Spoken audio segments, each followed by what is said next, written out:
Shalom sahabatku yang terkasih dan sehati dalam Yesus Kristus. Jumpa lagi kita pada kesempatan kali ini. Mari kita siapkan diri dan hati kita untuk menjadikannya layak menyambut Tuhan, supaya kita bisa menjadi garam dan terang dalam kehidupan ini. Tentunya dengan bersama kita resapi Renungan Sabda Pendalaman Iman presented by BPK PKK KAJ. Bacaan dari Injil Matius bab 13 ayat 36 sampai 43. Sesudah itu Yesus meninggalkan orang banyak itu lalu pulang. Murid-muridnya datang dan berkata kepadanya, "Jelaskanlah kepada kami perumpamaan tentang lalang di ladang itu." Ia menjawab, "Orang yang menaburkan benih baik ialah anak manusia, ladang ialah dunia. Benih yang baik itu anak-anak kerajaan, sedangkan lalang anak-anak si jahat. Musuh yang menaburkan benih lalang ialah iblis. Waktu menuai ialah akhir zaman dan para penuai itu malaikat. Jadi seperti lalang itu dikumpulkan dan dibakar dalam api, demikian juga pada akhir zaman. Anak manusia akan menyuruh malaikat-malaikatnya, dan mereka akan mengumpulkan dari dalam kerajaannya segala sesuatu yang menyebabkan orang berbuat dosa dan semua orang yang melakukan kejahatan. Semuanya akan dicampakkan ke dalam tuku berapi. Di sanalah akan terdapat ratapan dan kertak gigi. Pada waktu itulah orang-orang benar akan bercahaya seperti matahari dalam kerajaan Bapa mereka. Siapa yang bertelinga, hendaklah ia mendengar." Demikianlah Injil Tuhan. Shalom saudara-saudariku yang terkasih dalam Kristus Yesus. Dalam bacaan hari ini yang diambil dari Matius 13 ayat 36 sampai 43, Yesus menerangkan kepada para murid perumpamaan tentang lalang di ladang. Yesus mengatakan yang menaburkan benih baik adalah Yesus sendiri. Ladang adalah dunia. Benih baik adalah anak-anak kerajaan. Benih lalang adalah anak-anak si jahat. Sedangkan musuh yang menaburkan benih lalang adalah iblis.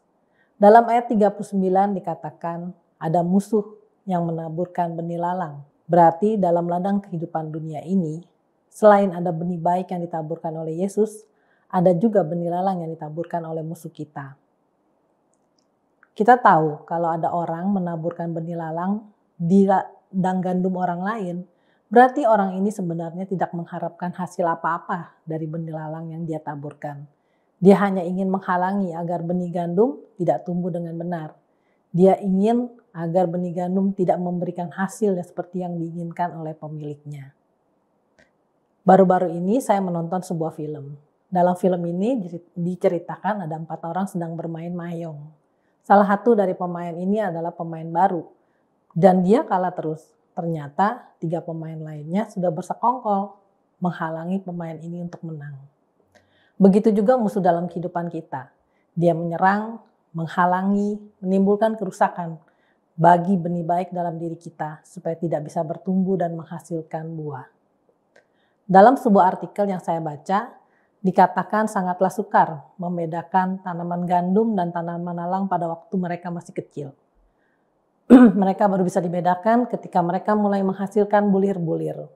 Tapi pada saat itu, akar dari tanaman lalang sudah membelit akar dari tanaman gandum. Sehingga tidak mungkin kita mencabut tanaman lalang tanpa mencabut tanaman gandum. Maka para petani biasanya membiarkan tanaman lalang dan tanaman gandum tumbuh bersama-sama sampai pada waktu panen. Inilah kenyataan dalam hidup kita. Yesus mengatakan kalau akan ada benih lalang yang akan ditaburkan oleh musuh dalam ladang kehidupan kita. Dia tidak ada di luar hidup kita. Benih lalang itu ada di dalam diri kita. Dalam perjalanan hidup kita sebagai murid Yesus, kita sering mengalami hal baik dan buruk. Kita berjuang untuk menjadi baik, berbuat baik dan melakukan hal-hal yang menyenangkan hati Tuhan. tapi kita suka gagal dan jatuh dalam dosa. Bahkan Rasul Paulus mengatakan dalam Roma 7 ayat 19, sebab bukan apa yang aku kehendaki, yaitu yang baik yang aku lakukan, melainkan yang bukan aku kehendaki, yaitu yang jahat yang aku lakukan. Pernahkah kita mengalami kegagalan seperti ini? Kita berjanji untuk nggak marah-marah hari ini, tapi ternyata hari itu kita marah-marah seharian. Pertempuran rohani selalu terjadi dalam hidup kita. Kita tidak sedang hidup dalam kapal pesiar, kita sedang hidup dalam kapal perang. Kita harus siap berjaga-jaga dan siap perang untuk melawan segala cobaan dan dosa yang selalu ditaburkan musuh kita. Benih lalang adalah anak-anak si jahat. Akhir dari anak-anak si jahat adalah tungku berapi. Benih baik adalah anak-anak kerajaan. Akhir dari anak-anak kerajaan adalah memancarkan cahaya, bersinar bagaikan matahari dalam kerajaan surga. Apa yang harus kita lakukan agar kita bisa menjadi anak-anak kerajaan? Solusinya bukan menghilangkan anak-anak jahat, tapi perbanyak anak-anak kerajaan. Kita berusaha semaksimal mungkin menumbuhkan benih baik dalam diri kita. Terus berubah, terus bertobat. Mengatakan tidak kepada semua benih lalang. Mengatakan tidak kepada hal yang membuat kita jauh dari Tuhan. Mengatakan iya kepada rahmat Tuhan agar kita bisa memilih benih gandum dibandingkan benih lalang. Saudara-saudariku yang terkasih, Yesus mengatakan ketika waktu menuai tiba, yaitu pada akhir zaman, segala sesuatu yang adalah tanaman lalang akan dikumpulkan dan dicampakkan ke dalam tungku berapi. Mari kita mohon rahmat Tuhan agar lebih banyak ditemukan benih gandum dalam diri kita ketimbang benih lalang. Perjalanan hidup kita belum selesai. Lalang masih bisa terus tumbuh, tapi kita terus tumbuhkan benih baik dalam diri kita. Dan waspada, ada musuh. Dia tidak pernah bertujuan untuk menang. Dia hanya ingin kita kalah. Marilah kita berdoa. Demi nama Bapa dan Putra dan Roh Kudus. Amin. Allah Bapa yang Maha Pengasih dan Penyayang, terima kasih atas firman-Mu pada hari ini. Terima kasih kami sudah diingatkan bahwa ada musuh yang selalu berusaha menjatuhkan kami.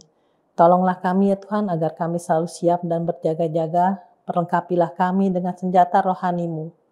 Berilah kami mata untuk melihat, telinga untuk mendengar, dan rahmat-Mu untuk kami bisa membedakan mana yang benar, mana yang baik, dan berguna dalam hidup kami. Doa ini kami panjatkan dengan pengantaran Kristus, Tuhan yang hidup berkuasa dengan Dikau dan Roh Kudus, kini dan sepanjang segala masa. Amin. Dalam nama Bapa dan Putra dan Roh Kudus. Amin.